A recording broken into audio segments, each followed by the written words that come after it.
32 পাটি দাঁত বার করে তোমাদের বদনখানা দেখিয়ে দিলাম। সকাল সকাল একদম রেডি হয়ে গেছি, পরিপাটি হয়ে একদম বরের বাইকে উঠে পড়লাম। নাও চলো এবার ভোট দিতে। ভোটটা দিয়ে নিই। সকাল সকাল স্নান পুজো সেরে আমি ভোট দিতে চলে গেছি। ভাবলাম আমি হয়তো প্রথম ভোটটা দেবো, কিন্তু না রে বাবা, এখানে তো অনেক ভিড় দেখতে পাচ্ছি। আমাদের এখানে এই স্কুল মাঠে মানে চারটে বুথ একসঙ্গে ভোট দেওয়া হয়, তো আমার বুথটা বেশ ফাঁকা ছিল।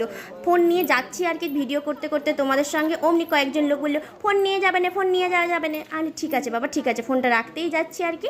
ফোনটা রেখে এলাম। আসলে ফোন নিয়ে ঢোকা যাবে না, সেই কারণে আর কি, রুলস তো মানতেই হবে। তো আমার ভোট দেওয়া হয়ে গেল, মেয়েদের জায়গাটা ফাঁকা ছিল। আর আমার কর্তামশাইয়ের জন্য আমি একটু ওয়েট করছিলাম। ওই দাদাটা আমার সঙ্গে কথা বলছিল, আমাদের মিস্ত্রি ছিল আর কি আমাদের ঘর করার সময়। তো ওর কথা বলছিল মটন হবে, খেয়ে যাওয়া। আমি হ্যাঁ, আমি সন্ধ্যাবেলায় আসবো, দুপুরবেলায় আসবো। তো আমি এসে একটা নাইটি পরে নিলাম। নতুন নাইটিটা পরে একটু রিলস বানিয়ে নিলাম ঢং করে। দেখতেই পাচ্ছ একদম হাওয়ায় চুল উঠছে, কি একদম সুন্দরী লাগছে গো। তো যাই হোক, একটু নতুন জিনিস পড়লে তো মনে হয় রিলসটা বানিয়ে ফেলি। এইসব করতে করতে মনেই ছিল না যে যে আমাকে রান্না করতে হবে।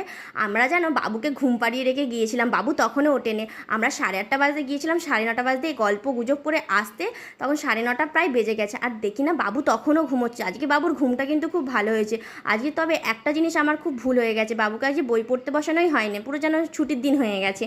ভোট করে সবার যেন মাথা খারাপ আর কি। তারপরে ঘর দর একটু পরিষ্কার করে নিলাম।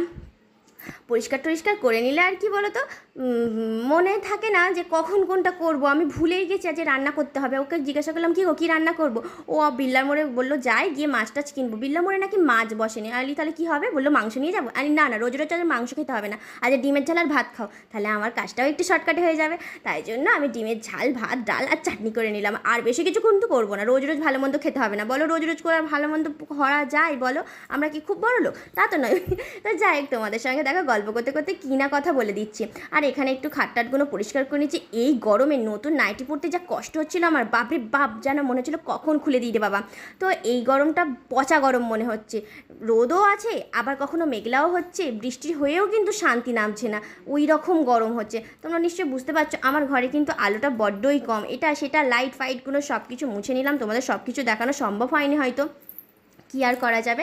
তো এখানে দেখো আমি তোমাদের দেখিয়ে দিলাম আমার ঘরদোর পরিষ্কার করা হয়ে গেছে। এই একটা ঘর কমপ্লিট। জানো তো বন্ধুরা, আমি কিন্তু এই চেয়ারটা কিনেছি। তোমাদের আগেও বলেছি যে পাড়ায় হকার গেলে কিন্তু আমি কিছু কিনবো। তো হকারটা এখানে চেয়ার বিক্রি করতে এসেছিলো 200 টাকা দিয়ে, ওই চেয়ারটা কিনেছি। তোমরা আমাকে কমেন্ট করে বললো দামটা ঠিক নিয়েছি কিনা, বেশি নিয়ে ফেলেছে, তাহলে তো মন খারাপ লাগবে বলো।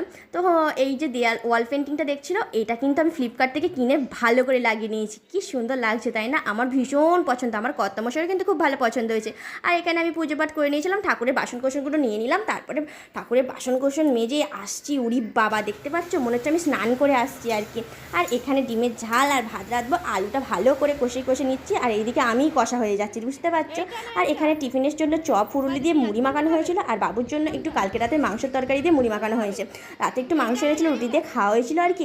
আর এখানে চিকুসোনাকে জিজ্ঞাসা করছি কোন মুড়িটা খাবে, উনিও আমাকে বলছে কি তরকারি মুড়িটা খাবো। আরে বাবা, দেখেছো কত দুষ্টি হয়েছে, ঝাল ঝাল মুড়ি খাবে। ঝাল খেতে কিন্তু ভীষণ ভালোবাসে। ওর মা সেটা জানেও না যে আমার ছেলে এত ঝাল খায়। হয়তো কখনো দেখলে ভিডিওটা বুঝতে পারবে যে ছেলেটা কতটা ঝাল খায়। ঝাল খেয়েও কিন্তু একবার করবে না। ওর দাদাটাও ঠিক তেমন হয়েছে। এই যে তোমাদের বন্ধুদের শেয়ার করে দিচ্ছি, আমি ভোট দিয়েছি, তার তো একটা দাগ আছে। এই যে আঙুলটা দেখিয়ে দিলাম। নিজেকে না খুব বড় মনে হয় যে ভোট দিচ্ছি। ছোটোবেলায় যখন মা বাপিরা ভোট দিতে যেত, মনে তো আমাকে কেন নিয়ে যাচ্ছে না, আমি কবে ভোট দেবো রে বাবা। সেটা তো আর হলো না, বিয়ের পরই ভোটার হলাম আর কি। ছাদ থেকে জামা কাপড়গুলো আনতে গেছি, মনে হলো সূর্য যেন আমার গায়ের ওপর উঠে পড়ছে। এত গরম, এত রোদ লাগছে, মনে হয় সূর্যটাকেই গিয়ে মারি। মানে এত গরম হচ্ছে না, কি বলবো। একটু বৃষ্টি হলে তো শান্তি পায়, বৃষ্টিটা হয়েও কিন্তু সেই রকম গরম দিচ্ছে। চলো, আমার এইগুলো কাজ কমপ্লিট হয়ে গেল। আর এইদিকে ঘরদোরটা ভালো করে মুছে নিলাম। বৃষ্টির জন্য খুব ড্যাম্প হচ্ছিলো, তাই জন্য একদিন মোছা হয়নি। ভালো করে ঝাঁট দিয়ে মুছে বাবুকে স্নান করানো হয়ে গেল।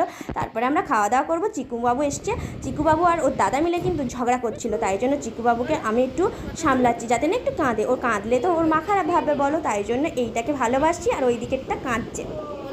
চিকুকে একটু আদর করলেই না দাদা কিন্তু কান্নাকাটি করে যে মা তুমি ওকে ভালোবাসছো, তুমি কেন আমায় ভালোবাসোনি। হিংসুটি হয়েছে আর কি। আমি ওর সঙ্গে একটু গল্প করছি, তোমাদের সঙ্গে কথা বলার কথা বলছি, কিন্তু বলবে আর না।